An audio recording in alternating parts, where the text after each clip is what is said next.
Hi everyone, कैसे हो आप सभी। आई होप आप सब बहुत अच्छे होंगे। चित्रकला की जो हमारे कला वर्ग के विद्यार्थियों के लिए अल्टी ग्रेड की तैयारी जो कर रहे हैं उनके लिए क्लास है कला के तत्व। हमने 3 क्लास कंप्लीट कर जो हो चुके हैं हमारे। जो टॉपिक था कला के तत्व वो हमारा कंप्लीट हो चुका है। अब इसमें जो अगला टॉपिक है वो है चित्रकला के माध्यम एवं तकनीक।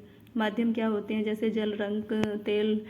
शुष्क माध्यम होता है, मतलब जो सूखा रंगों से हम कोई भी चित्रकारी करते हैं या फिर चित्रकला बनाते हैं, और या फिर जल रंगों का प्रयोग करके बनाते हैं, वो सब क्या है, माध्यम है। तेल रंगों का प्रयोग करके जो भी हम डिज़ाइन या फिर कोई भी पेंटिंग वगैरह बनाते हैं, वो सब क्या है, वो एक माध्यम ही है। प्रागैतिहासिक काल से आधुनिक काल तक की कला यात्रा में कलाकारों ने समयानुसार विभिन्न माध्यमों का प्रयोग करके अपने मनोभावों को कला के रूप में अभिव्यक्त किया है। जिस प्रकार गायक स्वर व कवि शब्दों के माध्यम से अपने भावों की अभिव्यक्ति करता है, उसी प्रकार चित्रकार भी रंगों एवं रेखाओं के माध्यम से कलाकृति का निर्माण करता है। प्रागैतिहासिक काल में आदि मानव ने सरलता से उपलब्ध साधन यथा कोयला, खड़िया आदि के माध्यम का प्रयोग कर अपने इतिहास को गुफाओं में चित्रित कर उमर कर गया समयानुसार विकास अमर कर गया समयानुसार विकास हुआ और मनुष्य ने ज्ञान प्राप्त कर चित्रण हेतु खनिज एवं पेड़ पौधों से प्राप्त विभिन्न रंगों का प्रयोग अपने चित्रों और कुशलता से किया। और आधुनिक काल तक आते आते मनुष्य ने कृत्रिम रंगों का निर्माण कर अपनी कला को नई ऊंचाइयां प्रदान की। मतलब पहले जो था पेड़ पौधों से प्राप्त विभिन्न रंगों का प्रयोग करके चित्रकारी की जाती थी, लेकिन बाद में जैसे जैसे मॉडर्नाइजेशन होता रहा और कलाकारों ने अपने मतलब कृत्रिम जो आर्टिफिशियल रंग है उनका निर्माण करा। उसके बाद अपनी जो कला है, अपनी जो चित्रकारी है, उसमें नई ऊंचाइयां प्रदान की। माध्यम एवं तकनीक से तात्पर्य क्या है। दृश्य कलाओं में सर्जन हेतु कलाकार जिन साधनों का प्रयोग करता है वह माध्यम कहलाती है एवं उस माध्यम के प्रयोग की विधि तकनीक कहलाती है। जैसे कैनवास पर तेल रंग, कागज पर जल रंग, चारकोल एवं पेस्टल आदि। हर माध्यम की कुछ विशेषताएं होती हैं जो चित्र में विशिष्ट प्रकार का प्रभाव उत्पन्न करती है। किसी भी माध्यम के प्रयोग से पहले कलाकार को उसके प्रयोग की तकनीक का ज्ञान होना आवश्यक है, अन्यथा कलाकार अपने भावों को व्यक्त करने में असमर्थ रहता है। जल रंग पानी में घुलनशील माध्यम है। मतलब क्या है, जो जल है वो पानी में मतलब घुलता है तो वो घुलनशील माध्यम है। वैसे तो वो पोस्टर रंग भी जल में घुलनशील माध्यम है, किंतु तकनीक रूप से हम पारदर्शी जल रंग चित्रण तकनीक जल हेतु रंग शब्द का प्रयोग करते हैं। इस हेतु शुष्क बट्टियों, ट्यूब, कलर एवं बोतल में बंद रंग बाजार में उपलब्ध होते हैं, उन्हें पानी में घोलकर इनका प्रयोग किया जाता है। जल रंगों का कागज पर प्रयोग किया जाता है। इस हेतु हस्त निर्मित कागज का प्रयोग किया जाता है। यह बाजार में मुख्यतः 3 प्रकार का मिलता है, चिकना, मध्यम, मोटा। चित्रकला की थोड़ी सी लैंग्वेज टफ है, वो सभी को पता है। तुलिका ब्रश, ये भी एक माध्यम है। जल रंग हेतु सेबल के बाल निर्मित तुलिका का प्रयोग किया जाता है। आजकल जानवर के बालों का प्रयोग तुलिका हेतु प्रतिबंधित है, इस कारणवश सिंथेटिक ब्रश का उपयोग किया जाता है। यह गोल तथा चपटे आकारों में विभिन्न मोटाई में मिलते हैं। बारीक एवं छोटे हिस्सों में काम करने के लिए गोल आकार की तुलिका का प्रयोग होता है एवं बड़े स्थानों को रंगने के लिए चपटे आकार के तुलिका का प्रयोग किया जाता है। तकनीक से क्या मतलब है। माध्यम में रेजर, पेंसिल, ये सब आता है जो कि ऊपर हमने पढ़ा है। तकनीक, सर्वप्रथम कागज को लकड़ी के बोर्ड पर ताना जाता है। इस हेतु कागज को पूर्ण रूप से गीला करके उसे बोर्ड के ऊपर इस तरह रखा जाता है कि कागज एवं बोर्ड के मध्य हवा न रह पाए। फिर कागज को चारों ओर से कागज की टेप से चिपका दिया जाता है। इस हेतु कुछ कलाकार विशिष्ट रूप से बने हुए फ्रेम का भी प्रयोग करते हैं। कागज के सूखने के पश्चात उस पर हल्की रेखाओं से रेखांकन किया जाता है।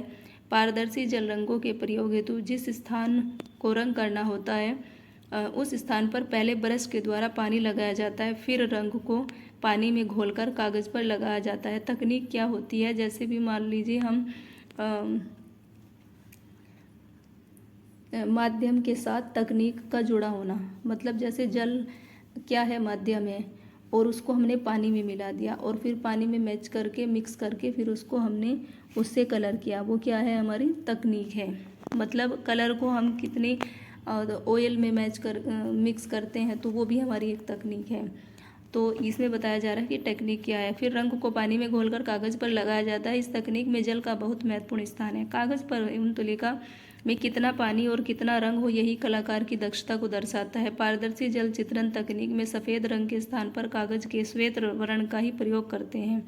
इसीलिए जिस हिस्से में शुद्ध श्वेत वर्ण को दर्शाना है, उस हिस्से में किसी भी वर्ण का प्रयोग नहीं किया जाता। इस हेतु सावधानी पूर्वक वह हिस्सा छोड़ देना होता है।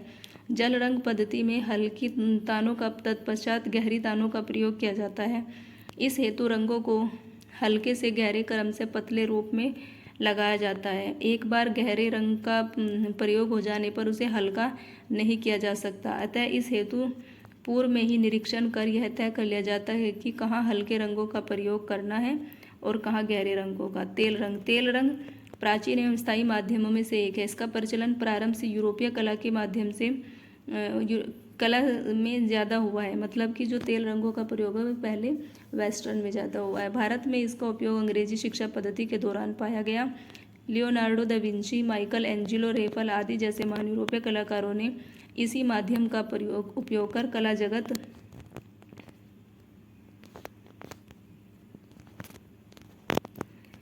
जगत में अपनी पहचान बनाई। राजा रवि वर्मा एवं अमृता शेरगिल के चित्रों से इस माध्यम को भारत में पहचान मिली। इससे ये भी याद हो गया कि जो भी चित्रकार थे वो कौन से रंगों का प्रयोग करते थे। लियोनार्डो दा विंची और अमृता शेरगिल, राजा रवि वर्मा, ये सब क्या है, तेल रंगों का प्रयोग करते थे। तेल रंग के माध्यम का सूखने में अधिक समय लेने के कारण तेल रंगों में आवश्यकता अनुसार पुनः सुधार करना आसान होता है। इसी कारणवश यथार्थवादी चित्र शैली में इस माध्यम का उपयोग बहुत अच्छे से होता है। प्रारंभ में तेल रंग लकड़ी, दीवार एवं जैसे धरातल आदि का प्रयोग किया जाता था, लेकिन वर्तमान में तेल रंग कागज व कैनवास का प्रयोग किया जाता है। कैनवास मूलतः लिनेन या सूत का बना होता है। कैनवास पर कार्य करने से पहले उसे सबसे पहले लकड़ी की चौखट पर अच्छे से खींचकर तानकर कीलो या स्टेपल पिंस के माध्यम से लगाया जाता है। कैनवास को तानने के पश्चात इस पर सरेस या फेविकोल लगा जाते हैं, जिसे साइजिंग कहते हैं। इसके सूखने के बाद सफ़ेदा, वर्निश या तारपीन एवं अलसी के तेल में मिलाकर, ये सब क्या है, तकनीक है, लगाते हैं। आजकल इस हेतु बाजार में उपलब्ध प्राइमर का भी उपयोग किया जाता है। इस प्रक्रिया को प्राइमिंग कहते हैं। इसके सूखने के बाद कैनवास चित्रण हेतु तैयार हो जाता है। तुलिका, कलर पैलेट एवं माध्यम।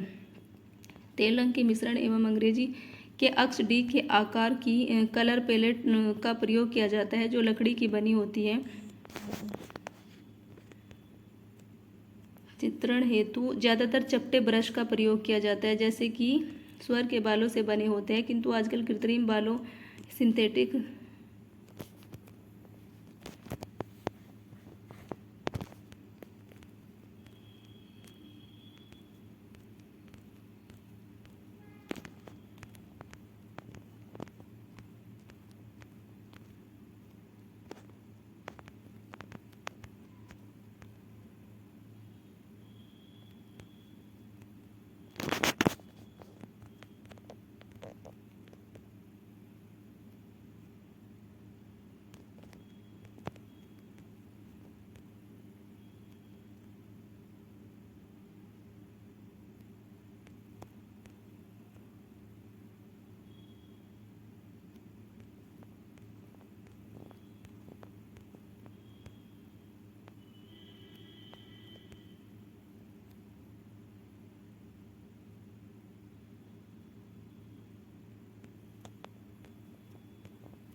इस क्लास में थोड़ा सा मेरे इसमें नेट नहीं है, तो कल हम पढ़ेंगे तकनीक को माध्यम। हमने इसमें कुछ डिफाइन किए हैं, कुछ आप इसको वीडियो को पॉज करके देख सकते हैं। Thank you everyone.